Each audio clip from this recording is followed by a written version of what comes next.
ഇന്ത്യയിൽ കർണാടകയിൽ ബിസിനസ് നടത്തുന്ന ഒരാളാണ്. അപ്പൊ ഇതിന്റെ ഒരു അടിസ്ഥാനത്തെക്കുറിച്ച് നമ്മൾ ഷബാബിൽ ഒരുപാട് ലേഖനങ്ങൾ നമ്മളെ ഒരുപാട് സെമിനാറുകൾ നമ്മളെ ബോധ്യപ്പെടുത്തി. എവിടെയാ പിശക് പറ്റിയത്? പിശക് പറ്റിയത് അമേരിക്കയിലെ വലിയ സാമ്പത്തിക കേന്ദ്രങ്ങളുടെ സ്ഥാപനങ്ങളുടെ അധിപന്മാർ സൗദി അറേബ്യയിൽ റിയാദിൽ വന്ന് നടത്തിയൊരു പ്രഖ്യാപനമുണ്ട്.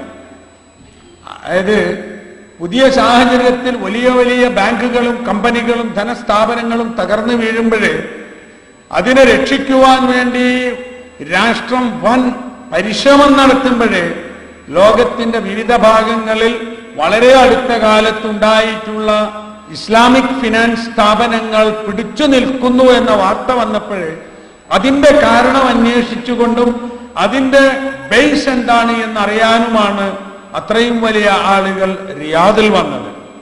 റിയാദ് കേന്ദ്രീകരിച്ച് പ്രവർത്തിക്കുന്ന ഇസ്ലാമിക് ഫിനാൻസ് സ്ഥാപനങ്ങളുടെ അടിസ്ഥാനം എന്താണെന്ന് പഠിച്ചത്. എന്നിട്ട് അവർ പത്രസമ്മേളനം നടത്തി അവർ പ്രഖ്യാപിച്ചു ഇതിന്റെ പ്രധാനമായ അടിസ്ഥാനം ഇന്നതാകുന്നു എന്ന്.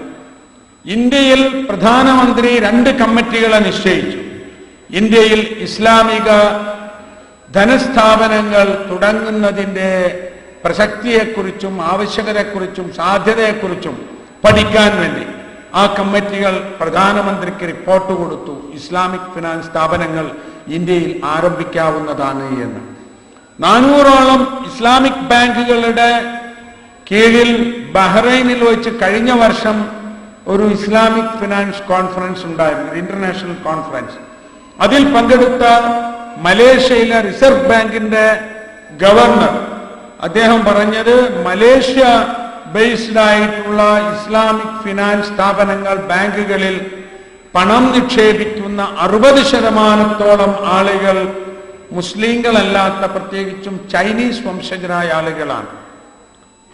ഏറ്റവും കൂടുതൽ ഇസ്ലാമിക് ഫിനാൻസ് സ്ഥാപനങ്ങൾ ഇന്ന് വളർന്നുകൊണ്ടിരിക്കുന്നത് അമേരിക്കൻ, ബ്രിട്ടൻ രാജ്യങ്ങളിലാണ് എന്ന് അവിടുത്തെ സെമിനാറുകൾ പേപ്പറുകളിൽ അവർ പറഞ്ഞു. അപ്പൊ എന്താണ് ഇതിന്റെ അടിസ്ഥാനം എന്നത് വളരെ പ്രധാനമായ ഒരു ചോദ്യമാണ്. എന്താണ് സംഭവിച്ചത്? ഊഹക്കച്ചവടം, പലിശ വ്യവസായം, അഴിമതി നിറഞ്ഞതായ നിലക്കുള്ള സാമ്പത്തിക ക്രമം ഇതുമൂലം ഉണ്ടായിത്തീർത്തുള്ള നാശമാണ് എന്നാണ് കാണാൻ കഴിയുന്നത്. ചൂഷണമില്ലാത്തതായിരിക്കണം സാമ്പത്തിക രംഗം എന്നതും മനുഷ്യന് ഉടമസ്ഥാവകാശം സിദ്ധിക്കാത്ത വസ്തുക്കൾ വിൽപ്പന നടത്തിക്കൂടാ എന്നതും ഒരു മനുഷ്യന് കൃത്യമായി നിർണയിക്കാൻ കഴിയാത്ത തൂക്കമോ അളവോ അതിർത്തിയോ നിർണയിക്കാൻ കഴിയാത്ത വസ്തുക്കൾ ഇടപാട് നടത്തിക്കൂടാ എന്നതും ലാഭ നഷ്ട പങ്കാളിത്തത്തിലല്ലാതെ ലാഭം മാത്രം വാഗ്ദാനം ചെയ്യുന്ന ബിസിനസ് നടത്താൻ പാടില്ല എന്നതും ഇങ്ങനെ കുറെ അടിസ്ഥാന തത്വങ്ങൾ ഉണ്ടായിരുന്നു ഇസ്ലാമികമായ നിർദ്ദേശങ്ങളിൽ. ആ നിർദ്ദേശങ്ങൾ പാലിക്കപ്പെടുക എന്നത് മാത്രമാണ് സാമ്പത്തിക രംഗത്തുള്ള ഏറ്റവും പ്രധാനപ്പെട്ട അല്ലെങ്കിൽ സാമ്പത്തിക രംഗത്തുള്ള ഈ പ്രശ്നങ്ങൾക്ക് പരിഹാരം. നമ്മുടെ നാട്ടിൽ ആളുകൾ ആത്മഹത്യ ചെയ്തത് അവരുടെ കൃഷിയും അവരുടെ ജീവിതവും കൊണ്ടുപോകുന്നതിന് ബാങ്കുകളിൽ നിന്ന് ലോൺ എടുത്തിട്ട് അത് അടയ്ക്കാൻ കഴിയാത്ത സാഹചര്യത്തിലാണ്. എന്നാൽ അമേരിക്കയിൽ ആളുകൾ ആത്മഹത്യ ചെയ്തത് അവരുടെ വൻ പണക്കാരായ ആളുകളുടെ പണം നിക്ഷേപിച്ച ബാങ്കുകൾ തകർന്നപ്പോഴാണ്. അതിന്റെ വ്യത്യാസം ആലോചിച്ചു നോക്കൂ. പലപ്പോഴും നാം കണ്ണു നട്ടിരിക്കുന്നത് പടിഞ്ഞാറോട്ടാണല്ലോ. അവിടെ ഉണ്ടാകുന്ന തകർച്ച പാവപ്പെട്ടവന്റെ ആത്മഹത്യയിലേക്കല്ല, വൻ പണക്കാരുടെ ആത്മഹത്യയിലേക്കാണ് അത് ഉണ്ടായത് എന്നാണ്. അപ്പൊ ഞാൻ പറഞ്ഞു വരുന്നതിന്റെ ചുരുക്കം, മനുഷ്യരുടെ ജീവിതത്തിന് വഴി കാണിച്ചു കൊടുക്കുവാനുള്ള അടിസ്ഥാന തത്വങ്ങൾ ഖുർആനിന്റെയും ഹദീസിന്റെയും അടിസ്ഥാനത്തിൽ അത് ജനങ്ങൾക്ക് എത്തിക്കുക എന്നതാണ് നമ്മുടെ ബാധ്യത. കൈക്കൂലിയും അതുപോലെ അഴിമതിയും ജീവിതത്തിന്റെ മുഖമുദ്രയാകുമ്പോൾ അഴിമതിയില്ലാത്തൊരു ജീവിതം നയിച്ച് ഒരുപക്ഷെ പ്രയാസത്തോടുകൂടി ജീവിക്കാൻ ആളുകളെ സജ്ജമാക്കുക എന്നത് മാത്രമാണ് നമുക്ക് കരണീയമായിട്ടുള്ളത്. അധാർമികതയെക്കുറിച്ച് ആളുകൾ പറയും. അധാർമികതയിൽ ആളുകൾ അവരുടെ ജീവിതത്തെ അഡ്ജസ്റ്റ് ചെയ്യേണ്ടി വരുന്ന അവസരമുണ്ടാകും. ഒരു നിവൃത്തിയുമില്ല.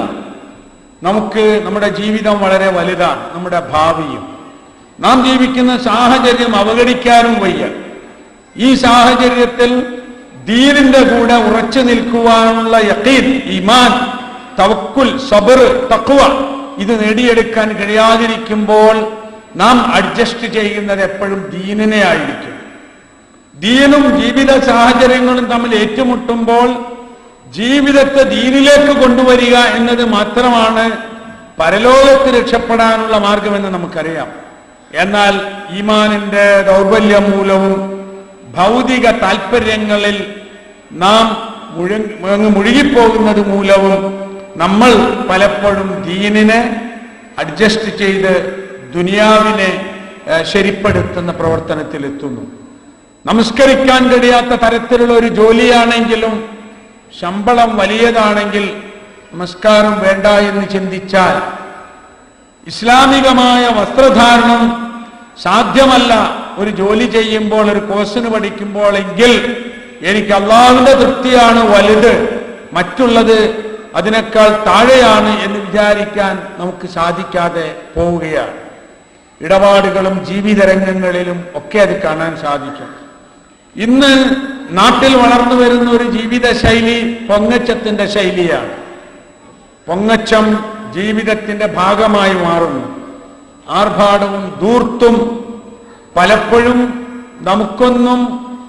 ഒന്നും പറയാൻ കഴിയാത്ത അവസ്ഥയിൽ നമ്മെ തന്നെ വന്ന് മൂടുന്നു. വല്ലതും പറഞ്ഞാൽ നിങ്ങൾ അങ്ങനെയല്ലേ, നിങ്ങളെ കുടുംബത്തിലും ഇല്ലേ, നിങ്ങളെ ആൾക്കാരിലും ഇല്ലേ എന്ന് തോന്നുന്നു. മലബാറിൽ ഒരു മനുഷ്യൻ അയാളുടെ വീട്ടിലെ ഒരു കല്യാണത്തിന് പന്തലിടാൻ 14 ലക്ഷം രൂപ ചെലവഴിച്ചത് പത്രത്തിൽ വന്നു. 14 ലക്ഷം രൂപ കല്യാണത്തിന് പന്തലിടാൻ. കുറച്ചുകൂടി വടക്കു ഭാഗത്ത് ഒരു മനുഷ്യന്റെ ധൂർത്തും പൊങ്ങച്ചവുമായ വിവാഹം സംഘടിപ്പിച്ചതിൽ പ്രതിഷേധിച്ചുകൊണ്ട് ആളുകൾ വന്നപ്പോൾ അവരെ നിയന്ത്രിക്കാൻ പോലീസിനെ നിർത്തി വിരട്ടി ഓടിക്കേണ്ടി വന്ന അനുഭവം നമ്മുടെ നാട്ടിലുണ്ടായി. ഇന്ത്യ രാജ്യത്ത് തന്നെയാണ് ആകാശത്തിൽ വെച്ച് വിവാഹം നടത്തിയതും കടലിൽ, കപ്പലിന്റെ ആഴിക്കടലിൽ പോയി അവിടെ വെച്ച് കല്യാണം നടത്തിയതും അങ്ങനെ എന്തെല്ലാമോ സംഭവിക്കുന്നത്.